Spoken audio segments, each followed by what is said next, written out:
Alright guys, I'm gonna do a little update on this thing. Sorry for this camera. It sucks. Can't wait till I get another phone. So, for the update, I put some mirrors on there. Put some lights on here.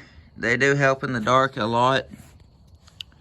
So, for the exhaust, put this, got this manifold, got the muffler, got a bracket, another bracket I had to make because that piece of aluminum broke in there that was originally for it.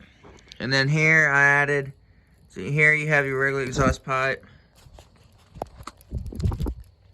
And then here I put plumbing pipe on there, and then there's another pipe in here. Goes to about here, I guess. Anyway, then I got that pipe self-tapped into the body. And then I got that thing running down, going straight down. Stupid phone. So it's got quite an exhaust system on it.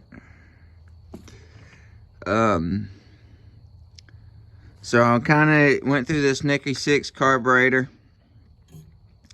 I replaced what I could in it. And we'll try it. And this is original carburetor here. I had to put another bowl. I had to put a bowl on it. A new float. I put a new mixture screw. I guess it's a high speed, I guess. I'm not real familiar with what, hang on. This is the idle screw, because it adjusts this. This is a high-speed screw. Put a new one of them in there. What else? I cleaned it out. Put a different bowl nut on there. What else did I do? I did take the cover off, and then clean what I could of the rat's nest out. Check the valve cover, or the valves under the valves. Check them. Changed the fuel filter with a newer one. The other one was completely plugged up. I wired these chicken lights on here. 1, 2. So 2 on the sides and 2 on the front. So 1, 2, 3, and then 4 in that mess of wires. Put some mirrors on there. So this is a switch that controls the lights. Your key switch. I put a toolbox there, self-tapped toolbox there, and then this Winchester Army can, or ammo, not Army, but ammo can that I had, that the hinges broke on. So I just threw my tools in there, threw my big stuff in there. I put a go-kart tire on the front, just had to swap out a couple bearings and it fit. It's got a hydro gear transmission. So it's just it's a hydraulic and gear. It's got a hydraulic pump, and then it's got gears inside there. Hydro gear. I don't know the actual brand of it right now, just yet. But this is a 2006 Toro 1744 HXL wheel horse, which is 1744 HXL. The 17 stands for 17 horsepower because it's got a 17 horsepower Briggs & Stratton Vanguard on it, single cylinder. And then the 44 is in a 44-inch deck. And HXL, I'm not exactly how to be specific on that, but pretty much means a hydrostatic transmission, I'm pretty sure. Here's my sister's engine. Came out here last night. I'm working on it, trying to get that flywheel off of there. Let's see here. What else did I do to it?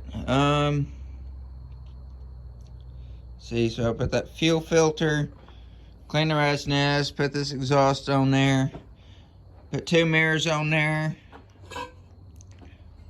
put 2 toolboxes on there, I made me a test light out of the original light for this thing. Put a couple wires to it where I could clamp one and then touch another one. It's a 12 volt, I believe. I'm not real sure, but then I had to change some fuses, had to switch them around and see if that would work and all this and that. I need an oil filter, no, air filter, and oil filter. And I would rather have a brand new fuel filter, but and then I got to change oil in it. We've got the oil.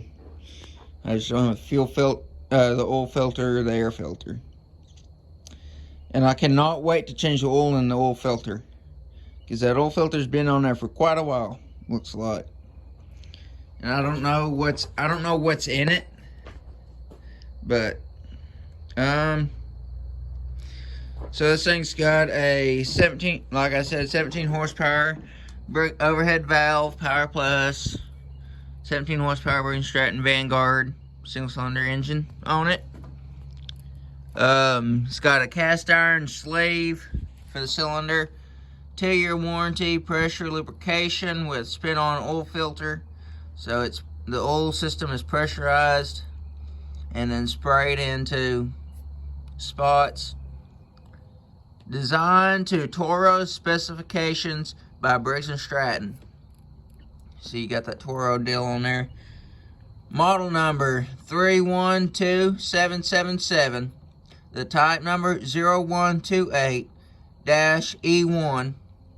Code 000404ZE. Made in the USA. It's got a Vanguard on it. These are the good engines. I'm not sure what the bore and stroke is on this thing, but probably quite a bit. I'll show you what's... This one's got a cast iron sleeve in it too. And then, I know you can't see much, but it's not like a big diesel engine. It ain't like a big sleeve like that, like I was hoping. That engine's a 12 horsepower Briggs & Stratton, that one's a 17. This came out of the 12 horse, that one right there. Give you a better look at the piston. Looks pretty neat. It's a neat looking little piston. There's the block I told you. And then, what also I found interesting, in that engine, it's got a reinforced crankshaft bearing, which is kind of weird. But it's a good idea. Mine's probably got it too. They're both aluminum blocks. So I guess they had the brains to put a cast iron bearing in there and reinforce it, because these aluminum blocks like to crack a lot, especially if the bearing's just straight directly to the crank. I meant to the crankcase. But I don't know what this there is for, but so there's a blower shroud and then all these other parts.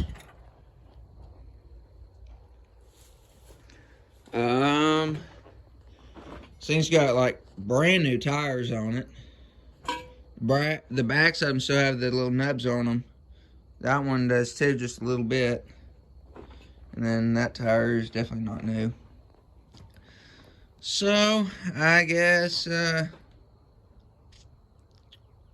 got that rigged up on there. I did have a choke set up until I try to get as good as stock as I can, as in throttle wise, linkage wise. But this thing does set up a lot higher than my grandmother's rider that's pretty much gone.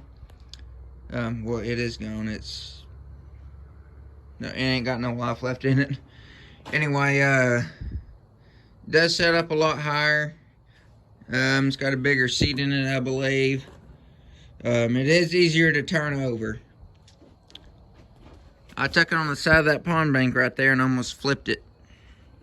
Is what it felt like. It felt like one side of it got really light. Oh, and another thing I did to it, I adjusted the brakes.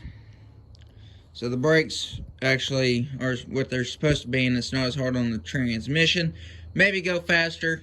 And I didn't smell it because the brake is inside of the transmission and it's a hydrostatic, so it's probably a wet brake.